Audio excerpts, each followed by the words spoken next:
नमस्कार. KMS न्यूजमध्ये आपलं स्वागत. मी सौ स्वप्नजा वझे बर्वे. आज आपण एका अशा व्यक्तीची मुलाखत घेणार आहोत की ज्यांनी समाजासाठी अतिशय महत्त्वाचं आणि प्रेरणादायी काम केलेलं आहे. यांच्या प्रेरणादायी कामामुळं अनेकांच्या आयुष्यामध्ये सकारात्मक बदल घडलेत. अशा आमच्या स्वातीताई पिसाळ. नमस्ते. समाजसेविका स्वातीताई पिसाळ. नमस्ते ताई. नमस्ते. आज आपल्या मुलाखतीद्वारे आम्हाला आपला जीवन प्रवास थोडक्यातला जाणून घ्यायला नक्कीच आवडेल. मी काही छोटे छोटे प्रश्न विचारते, त्या अनुषंगाने आपण थोडंसं संवादात्मक अशा पद्धतीनं आपण नक्कीच तो विषय घेऊयात. नक्कीच. सगळ्यात पहिल्यांदा मला विचारायला तुम्हाला असं आवडेल की एक समाजसेविका म्हणून तुम्हाला खरी ओळख कधी मिळाली? नक्कीच ताई, मी तुमच्या सगळ्या प्रश्नांची उत्तरं द्यायला तयार आहे. समाजसेविका हे लेबल जेव्हा आपण लावून घेतो तेव्हा समाजासाठी आपण काहीतरी देणं लागतो हे मनात ठेवून जेव्हा आपण ग्राउंड लेवलला काम करायला उतरतो तेव्हा त्या समाज घटकांचे जे काही प्रश्न असतील ते सोडवायला म्हणजे जे काही हे लागतं नाही का, म्हणजे मनाची मानसिकता उभारी ती खूप महत्त्वाची असते. नक्कीच. आणि मी बऱ्यापैकी हे प्रश्न सोडवायचा प्रयत्न केलेला आहे आत्तापर्यंत. ॲक्च्युली 2015ला माझ्या आस्था संस्थेची स्थापना झाली. तर ही स्थापना कशी झाली हे मला तुम्हाला सांगायला आवडेल. मी जवळजवळ 16 वर्ष लायन्स क्लबमध्ये पदाधिकारी होते आणि 2015ला मी लायन्स क्लबची अध्यक्ष होते, प्रेसिडेंट होते. आणि वर्षभर आम्हाला ॲक्टिव्हिटी कराव्या लागतात नाही का. तर आठवड्यातून मी 4 ॲक्टिव्हिटी केल्या. म्हणजे एवढ्या कुणी केल्या नाही तेवढ्या मी केल्या. आणि मला ते असं झपाटून टाकल्यासारखं काम केलं वर्षभर. आणि जेव्हा मला आता ते वर्ष संपलं माझं आणि आता मी पायउतार होणार नाही का, मग मला वाईट वाटलं की अरे आता आपण हे वर्षासाठीच आहे, पण असं काही करूया की जेणेकरून आपल्याला ते कायमस्वरूपी काम करता येईल. मग माझ्या मनात तेव्हा आपली संस्था स्वतःची असावी असं वाटलं. मी काही लोकांना बोलून पण दाखवलं, पण मला हसले लोक. का तर जे संस्था जे तयार करतात त्यांच्याकडे एकतर पैसा भरपूर असतो आणि राजकीय लोक असतात नाही का, पैसेवाले लोक असतात, आर्थिक पाठबळ असतं. आणि मी एक सामान्य कुटुंबातून आलेली आहे आणि फक्त समाजकार्य करायचं म्हणून मी संस्था स्थापन करणं हे कोणाला पटलंच नाही. माझं म्हणजे हसं केलं माझं नाही का. पण मला ते झपाटून टाकलेलं होतं की आपल्याला करायचं आहे. आणि खरं सांगू, काही ध्यानीमनी नसताना मी माझी संस्था रजिस्टर केली आणि नाव पण मी आस्था दिलं की मला जी आस्था आहे समाजाविषयी ती आस्था कायमस्वरूपी चालू राहावी म्हणून मी आस्था नाव दिलं. आणि ते करत वाहत मी गेले. आणि हे स्थापना करताना अजून एक माझ्या बाबतीत एक किस्सा घडलेला मी तुम्हाला सांगेन की लायन्स क्लब आहे ना, त्यांचं आम्ही शिबिर घेऊन बहुले ह्या गावी गेलो होतो. म्हणजे पाटण तालुक्यात बहुले गाव आहे. तर त्या गावामध्ये आम्ही डोळ्याचं शिबिर घेऊन गेलेलो. मोतीबिंदू ऑपरेशनचं शिबिर करायचं होतं. ऑपरेशन हे झाले, पेशंट वगैरे तपासणी झाली. आम्ही सगळे जवळजवळ 80 पेशंट आम्हाला मिळाले त्या दिवशी एका गावातले नाही का. आजूबाजूची सगळी लोकं आली होती. जवळजवळ मी माझ्या माहितीने 80 पेशंट त्या आय हॉस्पिटलला दिले. त्यांना आपण मोफत तपासणी म्हणजे ऑपरेशन करण्यासाठी आणलं पण. तर हा कार्यक्रम जेव्हा झाला सगळा डोळे तपासणीचा तेव्हा एक छोटासा मुलगा आला. एक किती असेल बघा, 5-6 वर्षांचा मुलगा होता. आणि तो आला माझ्याकडे. मला म्हणाला की मॅडम मला माझे दात दाखवायचेत. बरं. तर मी त्याला म्हटलं की अरे बाळा, हे दातांचं शिबिर नाही, हे डोळ्यांचं शिबिर आहे. तर मी म्हणले तरी पण आपण एक काम करूया. म्हटलं आपण तुझे दात दाखवू. एक काम कर म्हणलं, घरी जा, तुझ्या आईला किंवा बाबांना सांग की मला दात दाखवायचेत आणि कराडला घेऊन चला. तर तो मुलगा डोळे भरले त्याचे आणि मला म्हणला मला आई पण नाही आणि बाबा पण नाही. ओ हो हो हो, किती भावना. हां. आणि मी त्यावेळेस त्याला जवळ घेतला आणि मी रडले. तो मुलगा पण रडला आणि मी पण रडले. मातृत्वाची भावना तुमच्या मनामध्ये जागृत झाली त्यावेळी. झाली की एवढंसं मुलगी आणि आई बाबाने म्हटलं तुला सांभाळतो कोण? तर म्हणला मला माझी आजी सांभाळते. मग मी त्या आजींना सांगितलं की ह्याला पाठवून द्या.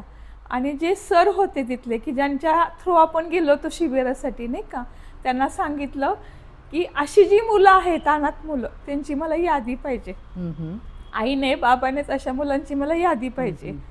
आणि लगेचच मी आपली संस्था रजिस्टर केली. पहिलं काम काय केलं असेल मी, पाटण तालुक्यात जवळजवळ 80 मुलं निघाली की जी अनाथ होती.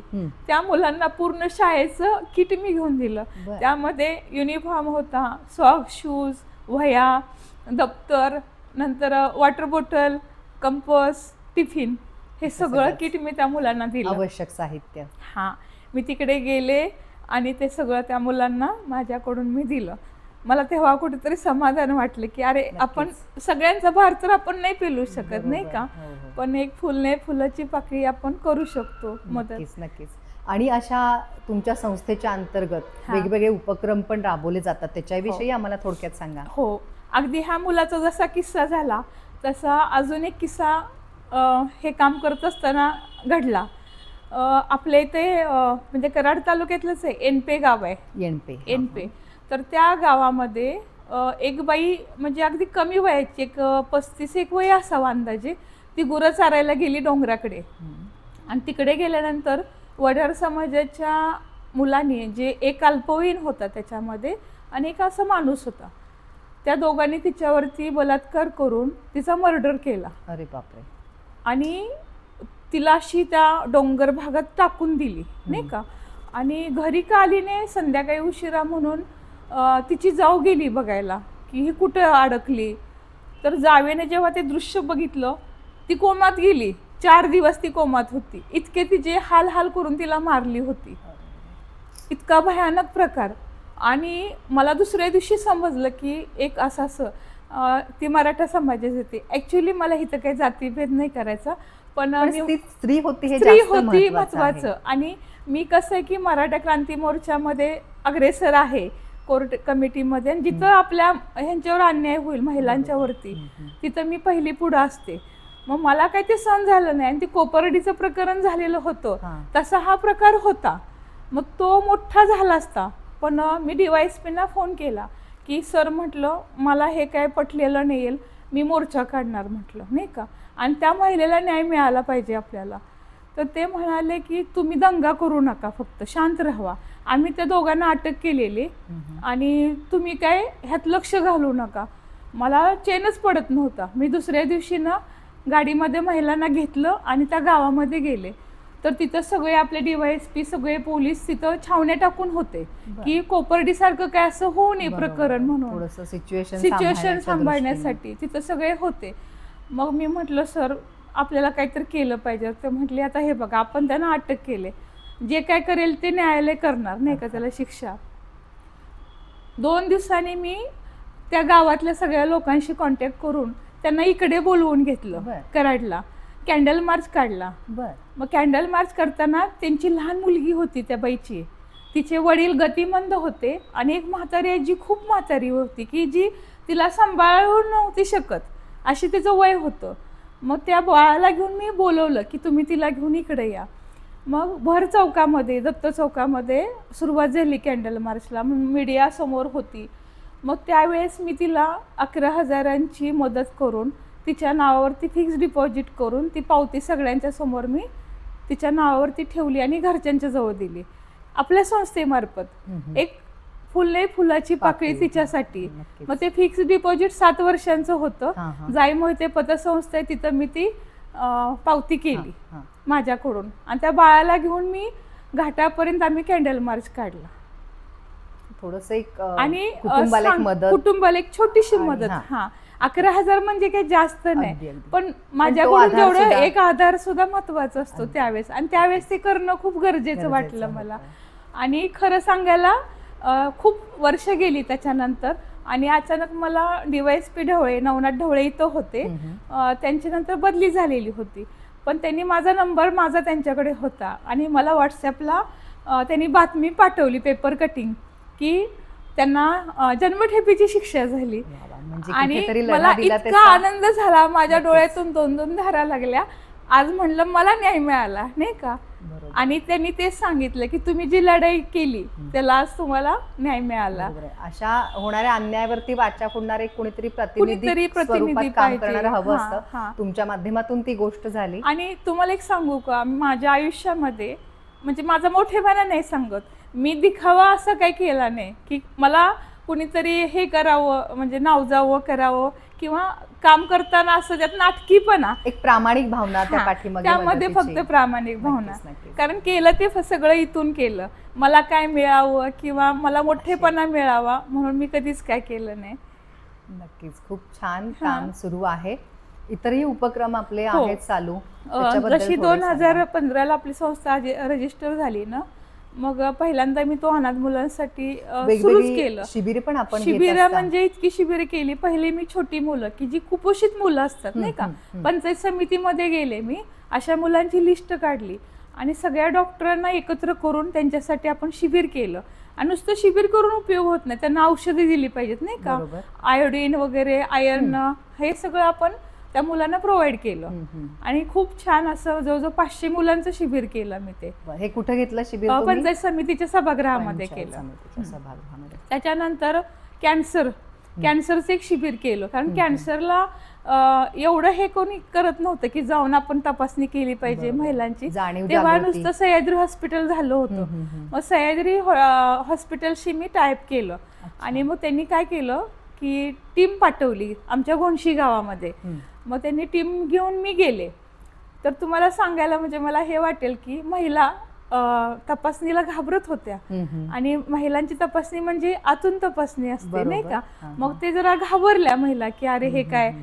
पण त्यांना मी विश्वास दिला की हे बघा, हे सगळं तुमच्यासाठी आहे. 40 नंतर महिलांना प्रॉब्लेम येऊ शकतो, तुम्ही तपासणी करा. बरोबर.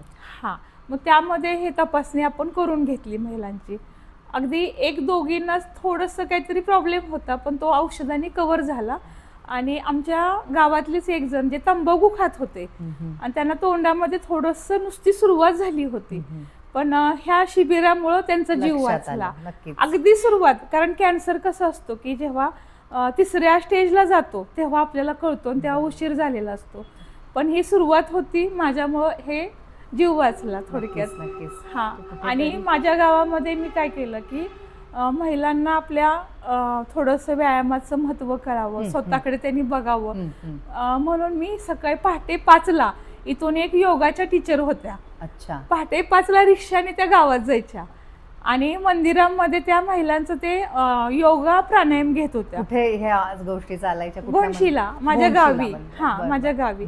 मग त्या बरोबर 5ला निघायच्या. महिला पण सगळं आवरून 5:30ला तिथं मंदिरात हजर व्हायच्या. त्यांना पण ते वाटलं की आपल्यासाठीच आहे. फक्त 5 दिवसांचं शिबिर होतं आणि मी काय गेले नव्हते, पण त्या महिलांनी छान स्वतःसाठी वेळ दिला, शिकल्या. माझ्या सासूबाई तर अजून ते प्राणायाम करतात, सकाळी अंथरुणातच ते करतात, योगा आणि प्राणायाम करतात. सवयी हे झाली. आणि तो खर्च सगळा त्यांचा जाण्याचा मी केला. कुणासाठी? गावासाठी. आणि गावात मी सांगितलं की हे बघा, माझं मत कराडमध्ये, मी मतांसाठी किंवा राजकारणासाठी मी बिलकुल करत नाही. हे सगळं जे काही करते ते तुमच्यासाठी करते.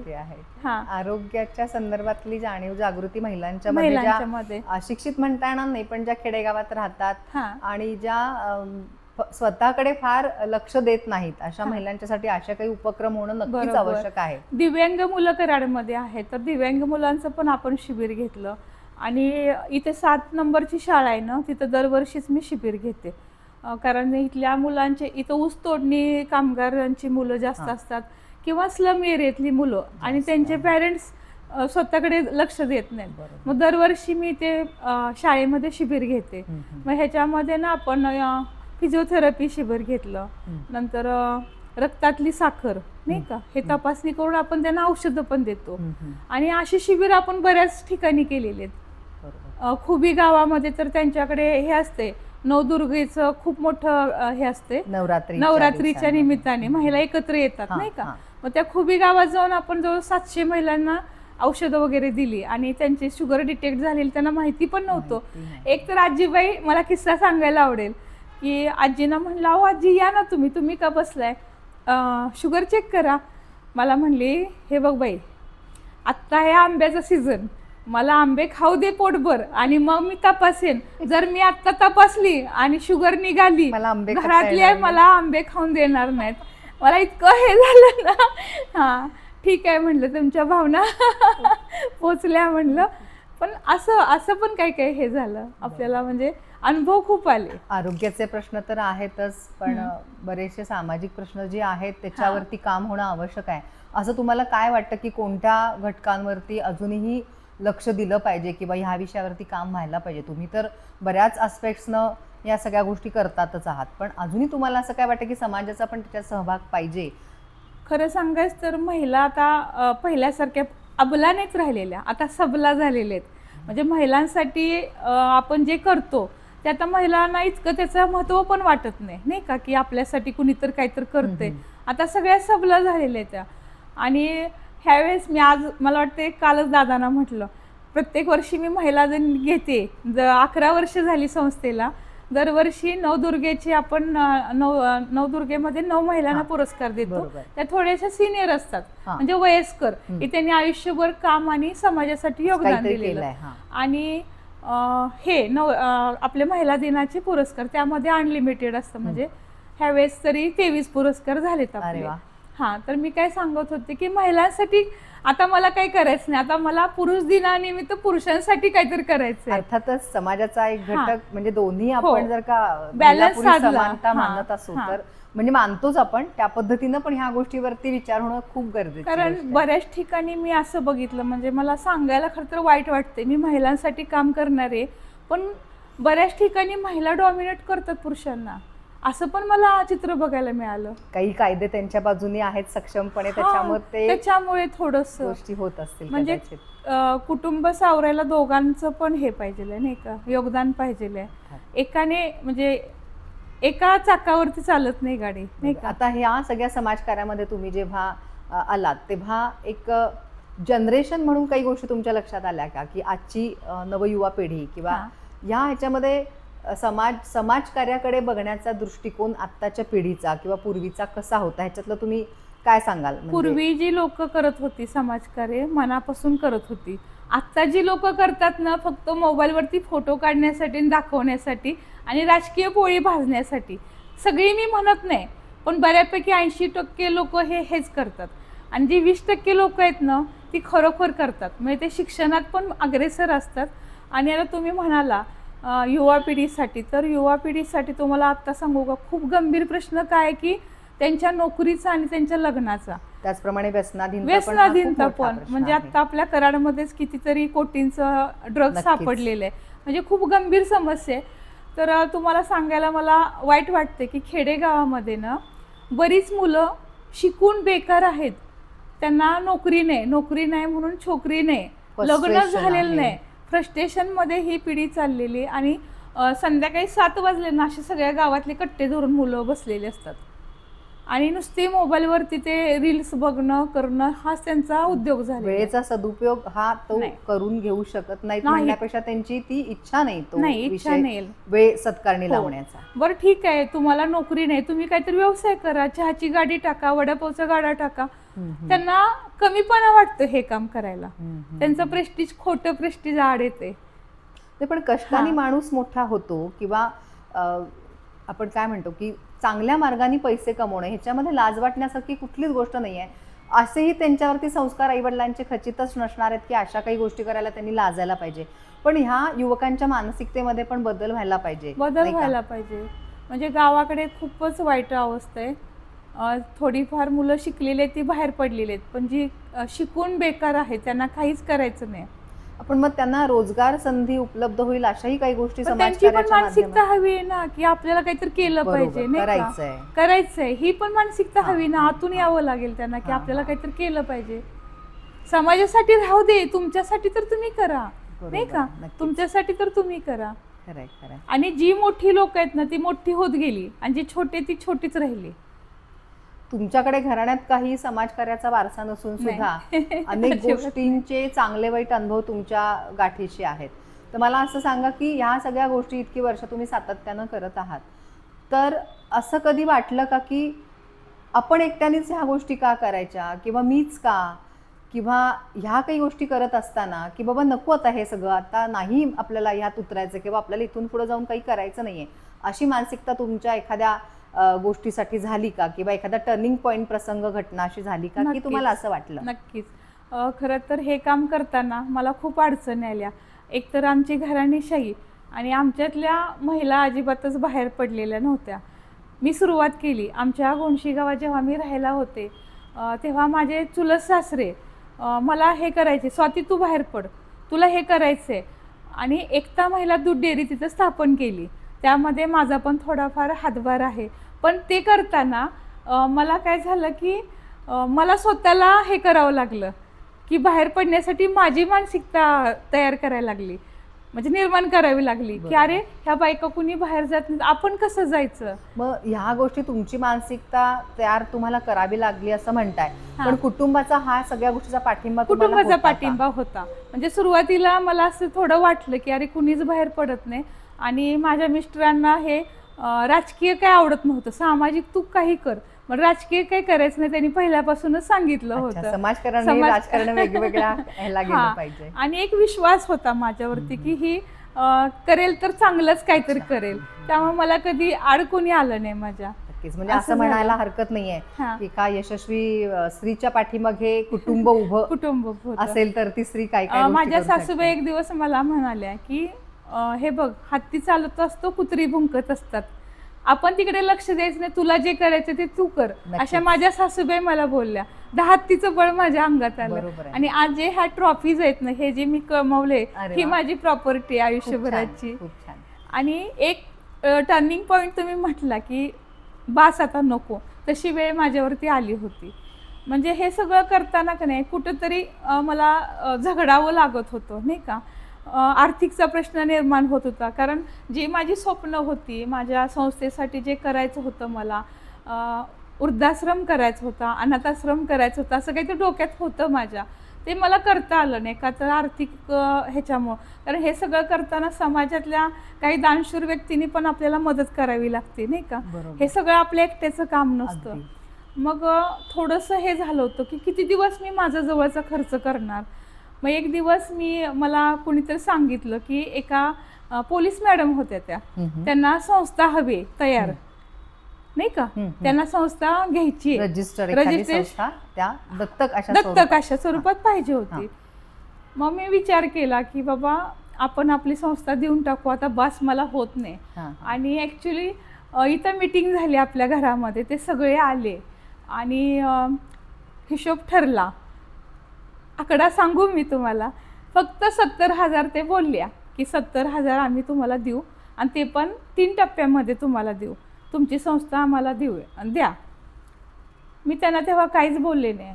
त्या गेल्या, रात्रभर मी रडत होते की 70,000साठी मी माझी एवढ्या वर्षांची संस्था, एवढ्या वर्षांची मेहनत मी का द्यावी. म्हणजे आपल्या मुलाप्रमाणे आपण सांभाळलेली, जपणूक केलेली, ती का द्यावी. मग त्यांना दुसऱ्या दिवशी म्हटले, हे बघा जे काय होईल ते होईल, फायदा होऊ दे नुकसान होऊ दे माझं, मला काय हा व्यवहार करायचा नाही. आणि मी पुन्हा झपाट्याने कामाला लागले. म्हणजे तो विचार तुम्ही तिथे सोडून दिला, परत नवीन उमेदीने तुम्ही कामाला लागला. आता हे काम करताना मी काही हे केले, म्हणजे फंडिंगसाठी थोडंसं प्रयत्न केला, पण ॲक्च्युली ते काही झालं नाही. म्हणजे कार्यक्रम सक्सेस झाला, पण फंडिंग काय झालं नाही. मी कराडमध्ये ना पहिल्यांदा मिस आणि मिसेस कराड हा महिलांचं टॅलेंट दाखवण्यासाठी काहीतरी त्यांना स्टेज मिळावं नाही का, त्यांचं टॅलेंट बाहेर पडावं, ह्यासाठी हा प्रयत्न केला. एकदम छान. कराडमध्ये पहिला शो असा होता की तो एवढा हाऊसफुल पण झाला, मला वाटतं खूप सुंदर. पंकज हॉटेलला तो कार्यक्रम, पंकज हॉटेलला सेकंड झाला, तो महाराष्ट्र झाला. आणि जो मी मिस अँड मिसेस कराड केला तो टाउन हॉलला झाला, आणि तो सक्सेस झाला म्हणून मी तो पंकजचा घेतला. आणि मला आशा वाढली थोडीशी की आपण हा भव्य दिव्य कार्यक्रम करतोय, मग तिकीट लावूया नाही का. म्हणून मी तिकीट लावले आणि ते माझ्या अंगावरती पडले.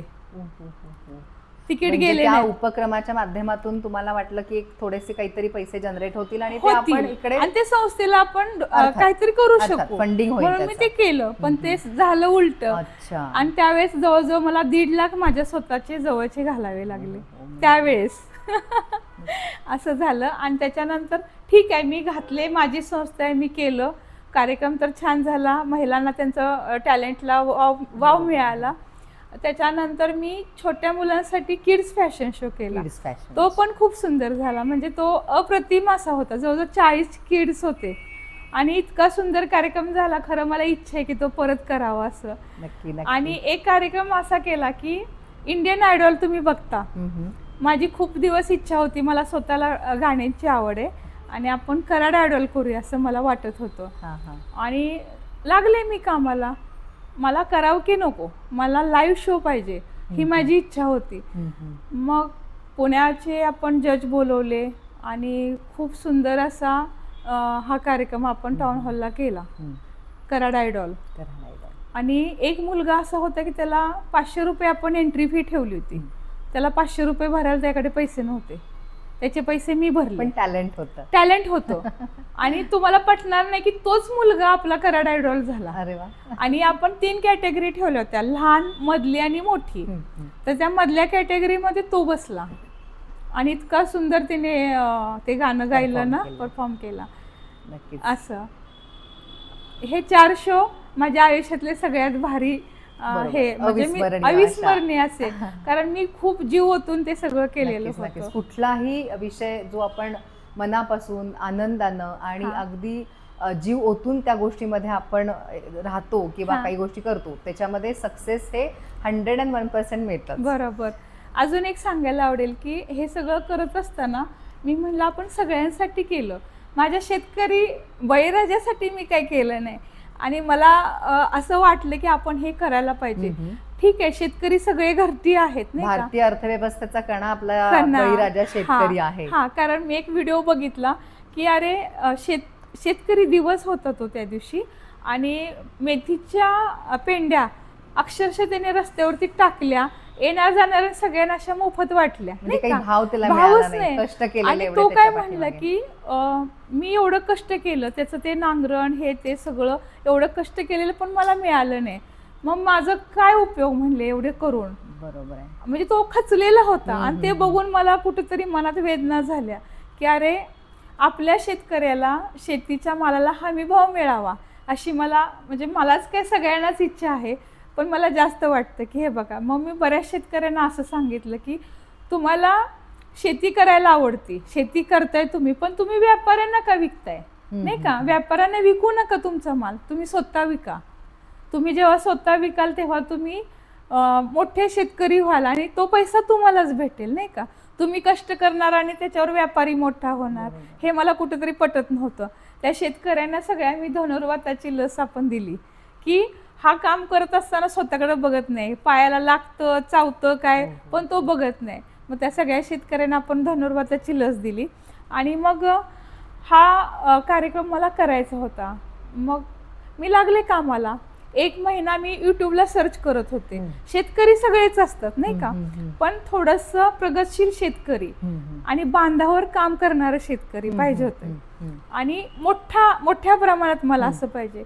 मग मी जेव्हा सर्चिंग करायला लागले ना, तुम्हाला पटणार नाही, रात्रीचे मी 2-2, 2:30 वाजेपर्यंत ते यूट्यूब बघत बसायचे आणि पटकन त्यांचा नंबर हे करायची, त्यांचं नाव लिहायची वहीमध्ये आणि त्यांना दुसऱ्या दिवशी मी फोन करायचे, दादा तुमचं काम मला खूप आवडले, तुम्ही माझ्या पुरस्कारासाठी याल का हो. आणि हा जो मी पुरस्काराचा कार्यक्रम केला तो राज्यस्तरीय केला. नांदेड, छत्रपती संभाजीनगर, सोलापूर, कोल्हापूर, आपला पश्चिम महाराष्ट्र तर होताच होता, पण बाहेरून खूप लोक आली होती, पंढरपूर. आणि पंढरपूरचे आणि हे जे आले ना खरंच एवढे लांबून आले. एक शेतकरी जो होता ना तो रेशीम शेती करणार होता, रेशीम शेतीच्या आळ्या घेऊन आलेले. हा. आणि पुरंदरचे एक शेतकरी होते, त्यांचं अंजीर एवढं मोठं अंजीर होतं, म्हणजे जसं आपला पेरू असतो ना तेवढं ते अंजीर होतं. एवढा मोठा बॉक्स भरलेला घेऊन ते माझ्यासाठी आले. प्रयोगशील शेतकरी, प्रयोगशील. आणि ते अंजीरमध्ये त्यांचा एवढा हातखंडा होता. मी आपला कार्यक्रमात मी खास भेट द्यायला गेले. अंजीरच्या शेतीमध्ये जाऊन मी ते अंजीर बघून मी हाताने तोडले. म्हणजे किती वेगळा आनंद. आणि महिला पण होत्या त्याच्यामध्ये, शेतकरी. मग असं करून मी जवळजवळ 41 शेतकऱ्यांना मी पुरस्कार दिले. आणि ते सगळे शेतकरी भारावून गेले की ते म्हणले एवढा चांगला सत्कार आमचा आतापर्यंत कोणी केला नव्हता, तुम्ही केला. आणि मला अगदी भरून पावल्यासारखं झालं, समाधान वाटलं तुम्हालाही. आणि हे जे शेतकरी आहेत ना त्यांचा ग्रुप तसाच आहे आणि तुम्हाला ते पटणार नाही. मी परवाच पंढरपूरला गेले होते आणि पंढरपूरला गेले तर मग दादांना फोन केला, ते शेतकरी दादा, त्यांची पेरू शेती होती आणि केळी शेती होती. मग दादांना मी म्हटलं, दादा मी तुमच्या पंढरपूरमध्ये आले. ते मला न्यायला आले, 15 किलोमीटर न्यायला आले, घरी घेऊन गेले. त्यांनी ते सगळी शेती वगैरे आम्हाला दाखवली. खूप छान वाटलं. त्यांनी मला सख्या बहिणीसारखं एक नातं ठेवले सगळ्या शेतकऱ्यांनी. अरे वा. हो, म्हणजे ही लोक किती या आपल्याला माध्यमातून माणसं पण खूप जोडली गेली. आणि आज एक फोन केला ना की मला हे करतात, म्हणजे अगदी सख्या बहिणीसारखं मानतात सगळ्या गोष्टी. आणि ह्यातून अजून एक म्हणजे मला सांगायला खूप आवडेल, आपले कराडमधलेच एक सामाजिक कार्यकर्ते आहेत. आणि खरं तर कालच त्यांना हार्ट अटॅक येऊन त्यांना बायपाससाठी पुण्याला नेलेलं आहे, सलीम मुजावर दादा. हे काम करत असताना त्यांनी मला खूप प्रोत्साहन दिलं की तायडे तुला काय लागेल ती मी मदत करेन, तू कर. आणि त्यांनी इतकं मला योगदान दिलं ना, खूपच योगदान दिलं. तू लढ आपण म्हणतो ना की पाठीवरती. म्हणजे ते मुस्लिम आहेत, त्या दिवसापासून गेली 11 वर्ष झाले मी न चुकता त्यांना राखी बांधते आणि भाऊबीजेला ते माझ्या घरी येतात. नक्कीच पाठीवरती थाप ठेवून शाबासकी देणार, त्यांना खरं तर लवकर बरं होऊन ते परत यावेत अशी मी देवाजवळ प्रार्थना करेन. पण अशी काही लोक म्हणजे मुस्लिम दादा असून सुद्धा ते मला एवढं सख्या बहिणीसारखं मानवतेच्या का, तर माझं काम प्रामाणिक आहे म्हणून. बरोबर आहे. मानवता धर्म सगळ्यात महत्वाचा आणि मोठा धर्म आहे. इतर म्हणजे ह्यातून मी खूप माणसं जोडली आणि हाकेला ओ दिली. प्रत्येक वेळेस मी उभी राहिले, नाही का. साथ तुम्ही घालता त्याला प्रतिसाद तुम्हाला मिळत राहिला. आणि आमच्या घोणशी गावात मी महिला गृह उद्योग चालू केला. तिथल्या म्हणजे 1 वर्षभर आहे ना, आपण दिवाळीचा फराळ, गौरीचा फराळ आपण त्या महिलांच्याकडून करून ते म्हणजे हे केलं, एक्सपोर्ट केलं बचत गट माध्यमातून. आणि घोणशी गावात आम्ही बचत गट पण खूप वर्षापूर्वी चालू केले, ते अजून आहेतच चालू. त्यातून काय महिला थोड्या सक्षम झाल्या सुरुवातीपासून, नाही का. आता सगळ्यांच्या घरचं चांगलं आहे, सगळे आता कमावतात, नाही का. पण सुरुवात सुरुवात करून द्यायला लागते आणि मग ती गाडी पुढे पुढे हळूहळू जात राहते. जेव्हा महापूर आला सांगली आणि कोल्हापूरमध्ये, तेव्हा तुम्हाला पटणार नाही, मी एक हाक दिली की असा महापूर आहे आणि आपल्याला ह्या लोकांच्या पर्यंत पोहोचायला पाहिजे, नाही का. एवढा मोठा महापूर आहे, काहीतरी मदत करूया. जेव्हा मी हाक दिली तेव्हा मला सगळ्यांनी ओ दिली. कशी ओ दिली तर तुम्हाला पटणार नाही, 1 ट्रक सामान मला दिलं सगळ्यांनी. म्हणजे महिलांसाठी अंडर गार्मेंट असतील, आवश्यक सगळं त्यांना, पार झाडू सुपली पासून सगळ्यांनी सेट केले. गाऊन वगैरे लागतात, साड्या लागतात, हे सगळं एक सेट केले. आणि तेलापासून सगळं घेऊन मी कुठे गेले असेल तर अर्जुनवाडला गेले, कारण मी तिथे फोन केला की सांगली कोल्हापूरमध्ये. ते म्हणले हे बघा ताई, इथं आम्हाला खूप मदत आली, तिकडे अजून कोण पोहोचलं नाही. बरोबर आहे. तिकडे मी अर्जुनवाड म्हणजे कर्नाटकची बाउंड्री आहे ती, तिथपर्यंत मी मदत घेऊन गेले. मला वाटते कोरोनाच्या काळामध्ये सुद्धा अशा काही गोष्टींची आवश्यकता होती, त्या देखील तुमच्याकडनं ते सुद्धा काम झालं. काम त्यावेळेस कसं झालं की मला शुगर असल्यामुळे मला बाहेर पडता येत नव्हतं, घरातून मला परवानगी नाही दिली. त्यात माझ्या भावाचं कोरोनामुळे निधन झालं, त्यामुळं आम्ही आधीच खचलेली होती. आणि ते म्हणले की हे बघ झाले ते, तू बरी नाहीस, म्हणजे शुगर बीपी आहे, तू तिथे गेलीस तर तुला होऊ शकतो, म्हणून तू बाहेर पडायचं नाहीस. पण तरी सुद्धा मी फोनवरून सगळ्यांना बेड उपलब्ध करून देणं करणं. आणि विंगमध्ये तरी मी गेली 1 दिवस आणि तिथं मी धान्य वाटून आले. थांबायचं माहित नाही, घरी असलं तरी सुद्धा फोनवर ही कामं तुम्ही केली, खूप चांगल्या पद्धतीने मॅनेज केली आणि लोकांचा त्याला प्रतिसाद मिळाला. तुम्ही त्यांना साथ घातली, त्याला प्रतिसाद नक्कीच मिळाला. आणि ताई तुम्हाला सांगायला आवडेल की हे जे अनाथ मुलांचं आहे ना, ते मी अजून बंद नाही केलं. शाळेच्या पहिल्या दिवशी अशी जी मुलं आहेत ज्यांना आई वडील नाहीत, अशा मुलांना आपण शाळेचं किट मी अजूनपर्यंत देते. यावर्षी सगळ्या मुलांना स्कूल बॅग दिल्या. अशा पद्धतीनं वेगवेगळे उपक्रम जे समाजाभिमुख जे गोष्टी करायची गरज आहे, तुम्हाला काय वाटतं की समाजाकडनं ह्याला साथ तुम्हाला म्हणजे मिळते की तुम्ही एकट्या लढ म्हणून पुढे आहात, पण बाकीच्या समाजाकडून पण तुम्हाला काही अपेक्षा आहे का? किंवा राजकारणी लोकांच्या म्हणण्यापेक्षा सरकारकडून ह्या गोष्टीमध्ये काही गोष्टी झाल्या पाहिजेत असं तुम्हाला वाटतं? सरकारकडून आपल्याला अजूनपर्यंत काही भेटलं नाही. आपल्या संस्थेचं आता नुकतंच ATG 12A वगैरे झालेलं आहे आणि मला काहीतरी मोठा प्रोजेक्ट करायचा हे माझ्या पहिल्यापासून डोक्यात आहे आणि मी ते करणार. माझी जी आहे ना इच्छा ती मी पूर्ण करणार. मी मागच्याच आठवड्यात माझ्या CNशी बोलून घेतलं की मला डायलिसिस सेंटर कराडमध्ये स्थापन करायचं आहे आणि त्या मोफत पूर्ण मोफत डायलिसिस सेंटर. आणि त्यासाठी मला फाईल तयार करून द्या, मी ती मंत्रालयात जाऊन मी पास करून आणेन, पण मला डायलिसिस सेंटर चालू करायचं आहे. हां, कारण ह्या डायलिसिससाठी खूप लांबून लोक कृष्णा हॉस्पिटलला जातात, म्हणजे कॉटेजला वगैरे जातात, पण खर्च करावा लागतो त्यांना. मला मोफत हे सेंटर चालू करायचं आहे, माझी खूप इच्छा आहे. नक्कीच चांगला उपक्रम आहे, नक्कीच तुम्हाला ह्याच्यामध्ये यश मिळालं. मला सरकारकडून काय अजून भेटलं नाही, पण जे समाजामध्ये काही लोक दानशूर आहेत त्यांना माहित आहे की माझं काम काय आहे. आता सुद्धा कार्यक्रमाला मला दोघा तिघांनी विचारलं की ताई तुम्हाला काही मदत हवी का, म्हटलं नको, आता माझं झालेलं आहे. तुमच्या कामाची पोचपावती सर्व दूर पसरली आणि म्हणून हे लोक तुम्हाला त्या गोष्टीला एक फुल ना फुलाची पाकळी म्हणून मदत. आणि तुम्हाला सांगू का, म्हणजे मला राजकीय आवड आहे असं काही नाही, पण जे राजकारणी जसे आहेत तसं मी नाही वागू शकत. मी माझा सामाजिक जो माझा पिंड आहे तो मी सोडला नाही, त्यामुळे राजकारणात मी मोठी नाही झाले, पण आहे. आता मी भाजप पक्षामध्ये प्रदेश निमंत्रित सदस्य म्हणून आहे. चित्राताई वाघ आणि माझे चांगले संबंध आहेत, म्हणजे माझ्या घरी त्या दोनदा येऊन जेवायला वगैरे आल्या होत्या.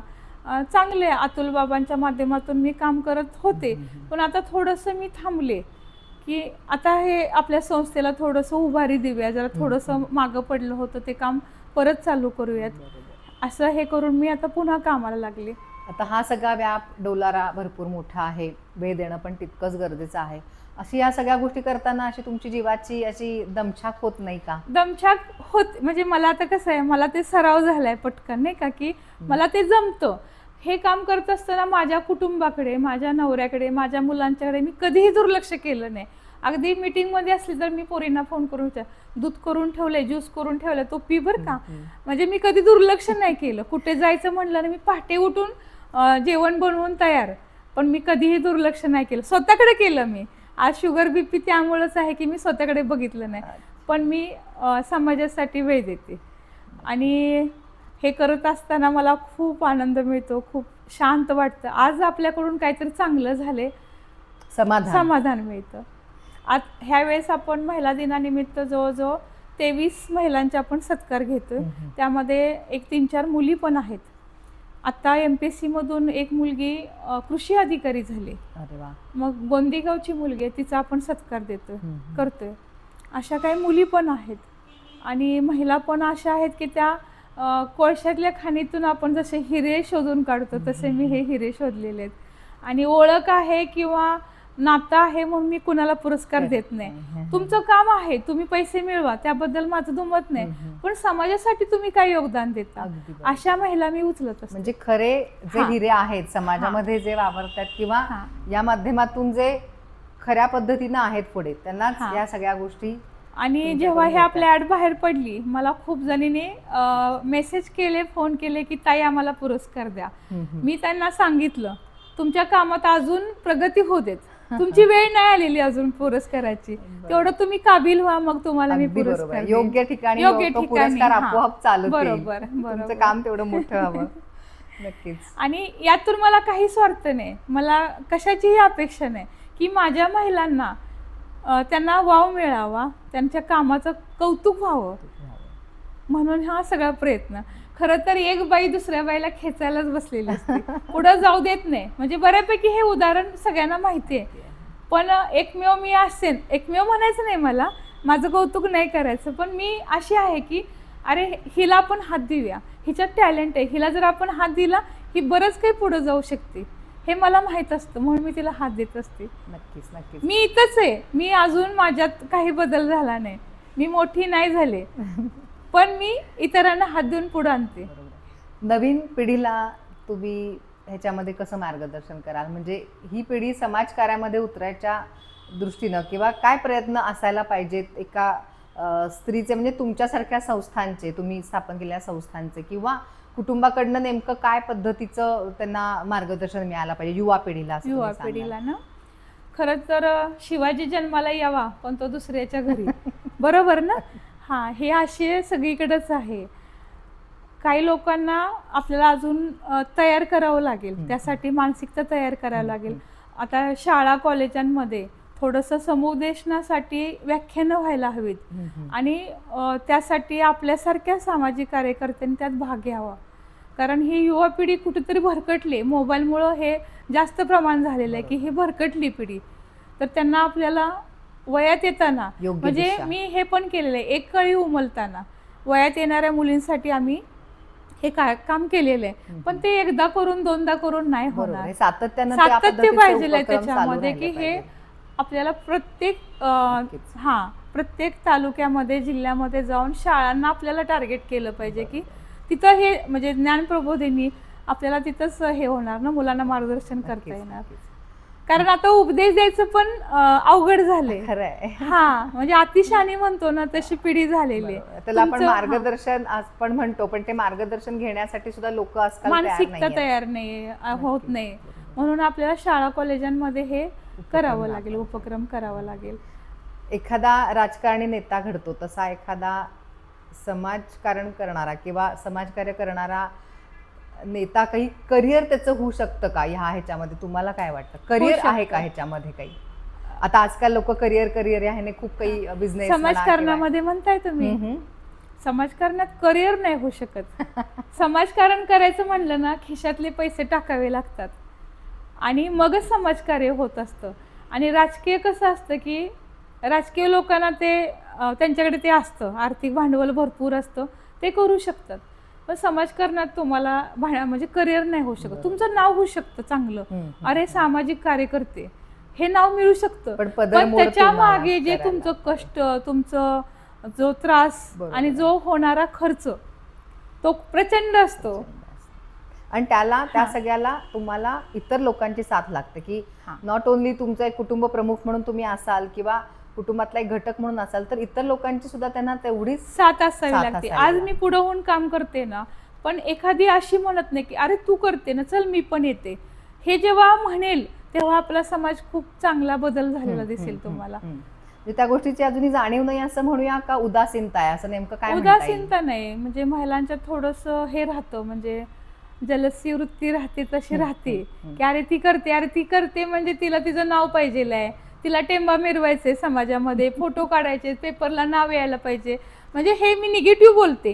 काही असे असतात की अरे ती एवढं काम करते बघा, तिच्याकडे बघा, असे सांगणारे पण असतात की ती एवढं काम करते आपण करू शकत नाही. अरे प्रत्येक बाईमध्ये ते टॅलेंट असतं, प्रत्येक स्त्रीमध्ये. म्हणजे हे पण तुम्ही ती थोडंसं पुश केलं ना तर ती बरंच काही पुढे जाऊ शकते. फक्त ही गोष्ट बाजूला ठेवली पाहिजे, म्हणजे स्त्री म्हणून ह्या गोष्टी बाजूला सारूनच आपल्याला इगो प्रॉब्लेम जास्त असतो महिलांमध्ये, तो बाजूला ठेवावा लागतो. कारण मी जे आतापर्यंत आहे की मला कसलाही ॲटिट्यूड नाही येईल, मी कधीही कुठल्याच गोष्टीचा गर्व केला नाही आणि सगळ्यांना समान आणि चाकोरीमध्ये मी जाते, चला तुम्ही पण माझ्या बरोबर. तुम्ही फेसबुकवरती पण बऱ्याचशा पोस्ट लिहित असता ज्या समाजभान असणाऱ्या आहेत, बरेच लाईक्स, बरेच फॉलोअर्स आहेत, तुमचे लिखाण पण तुमचं छान आहे, समाजकार्य तुम्ही तर छान करतातच.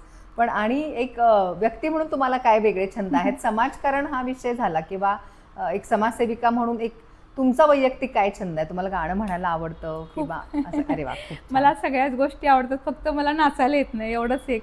बाकी सगळे मला गायला खूप आवडतं. सगळ्यात जास्त मला लिहायला आवडतं. आज ज्या समाजात ज्या काही गोष्टी चालल्यात ना, मग त्या आपल्या मनात टोचत असतात, त्या कुठेतरी व्यक्त व्हाव्यात म्हणून मी फेसबुक एक मोठं व्यासपीठ आहे, जगाचं व्यासपीठ आहे ते, नाही का? तर त्या माध्यमावरती मी लिहित असते. आणि खरं सांगू का, सुरुवातीला वाटलं की अरे आपण लिहितोय, कोणी लाईक पण करत नाही, पण मी थांबले नाही, लिहित गेले. आज माझे 5,000 फॉलोअर्स होऊन जवळजवळ 1,500 मला पेंडिंग आहेत रिक्वेस्ट. म्हणजे चांगल्या कामाची दखल नेहमीच घेतली जाते. आणि स्त्रियांच्या बद्दल जेव्हा मी लिहिते ना, मला पर्सनलला मेसेज येतात की ताई असं वाटते की तुम्ही माझ्या मनातलं लिहिताय. मग त्या माझ्याशी शेअर करतात की ताई मला हा त्रास आहे, मी कसं करू, मला काहीतरी मार्गदर्शन करा. एक महिला सबलीकरण आणि अशा काही अनुषंगाने एखादी चळवळ म्हणण्यापेक्षा एखादी काही गोष्ट होण्याची गरज वाटते तुम्हाला? की आता न्यायदानासारखं जे काम आहे ते महिलांना त्या संदर्भातला काही सल्ला पुरवणं किंवा त्यांचं मार्गदर्शन करणं, असं अर्थात सरकारनं बऱ्याचशा गोष्टी प्रोव्हाइड केलेल्या आहेत, पण त्याचा कितपत त्या महिला उपयोग करून घेतात? बरोबर. खरं तर महिला वकील असतात ना, त्यांचे हे समुपदेशनाचं वगैरे चालू असतं, त्यांची भांडणं सोडवणं. पण हे काम आपण नाही करू शकत, कारण हे बघा, रोज 4 भांडणं घेऊन येणार आपल्याकडे, नाही का? आणि त्यांच्या ह्याच्यामुळे आपण पण डिस्टर्ब होणार. मानसिकता आपली थोडी नाही, आपण कमकुवत. डिस्टर्ब होऊ शकतो. आणि कसं असतं, नवरा बायकोंची भांडणं म्हणजे पेल्यातलं वादळ, नाही का? आज तुम्ही भांडताय, उद्या तुम्ही एक होणार आणि आपण वाईट होतो त्याच्यामध्ये. बरोबर. आणि मला त्या गोष्टींमध्ये इंटरेस्ट नाही येईल. नक्की. तुम्हाला दुसरा काही हे पाहिजे, आधार पाहिजे, तुम्हाला मार्गदर्शन हवं, मी करू शकते. नक्कीच. पण ह्याच्यामध्ये नाही मला जायचं. आता लोक स्वतःहून तुमच्याशी अप्रोच होतात की आम्हाला अशा अशा पद्धतीचं मार्गदर्शन करा किंवा आम्हाला अशी मदत हवी आहे, तर तुम्ही काय करू शकता? स्वतःहून काही लोक स्वतःहून तुमच्याकडे येतात. मी वेळ देते, भेटतो आम्ही. आणि आता नुकतीच मला महिला दक्षता समितीमध्ये पण मला ऍड केलेलं आहे. त्या म्हणल्या तुम्हाला समुपदेशन करायला जावं लागेल. ठीक आहे म्हटलं, मला कधी सांगा, मी तयार आहे. हा, म्हणजे कायम तुमचा उत्साह असा आहे, सळसळता आहे. उत्साह आहे, तो कायम आहे. स्वरूपी राहावी. वयाची- तब्येत त्याच्यासाठी तुम्हाला सांभाळली पाहिजे. मी तब्येतीकडे अजिबातच बघत नाही नाही. असं करू नका. कारण का तुमची गरज आहे. ज्या कोणी काय म्हणतात त्याच्या मदतीची. आपण जेव्हा हे काम करतो ना, मला त्यात आनंद मिळतो. आणि म्हणजे मी आजारी असली तर मी बरी होते. मध्यंतरी तुमचा पाय फ्रॅक्चर होता, हो, सो हो. तुम्हाला असं एक त्यावेळेस मला जवळजवळ 4 महिने मी जागेवरती होते. असं बांधल्यासारखं झालं होतं. पण तरी सुद्धा माझ्या लिखाणाच्या माध्यमातून ह्याच्यातून मी लोकांच्या टचमध्ये होते. नक्कीच. तेच अशा सामाजिक कार्यकर्त्यांची आपल्या समाजाला आज खूप गरज आहे. आणि स्वातीताईंचं काम आपण वेगवेगळ्या माध्यमातून कायम पाहत आलोय. त्यांना ईश्वर अशाच सगळ्या चांगल्या कामाची प्रेरणा सदैव देत राहो. आणि त्यांच्या मनामध्ये किंवा त्यांच्या भविष्यामध्ये त्या ज्या काही उपक्रम करणार आहेत, त्या सगळ्या उपक्रमाला आमच्या KMS न्यूज चॅनलकडून भरभरून शुभेच्छा. धन्यवाद. आज तुमच्यामुळे माझ्या मनातल्या भावना लोकांच्यापर्यंत पोहोचणार आहेत. त्याबद्दल मी KMS आणि ताई तुमचं खूप मी आभार मानते. नक्कीच. धन्यवाद.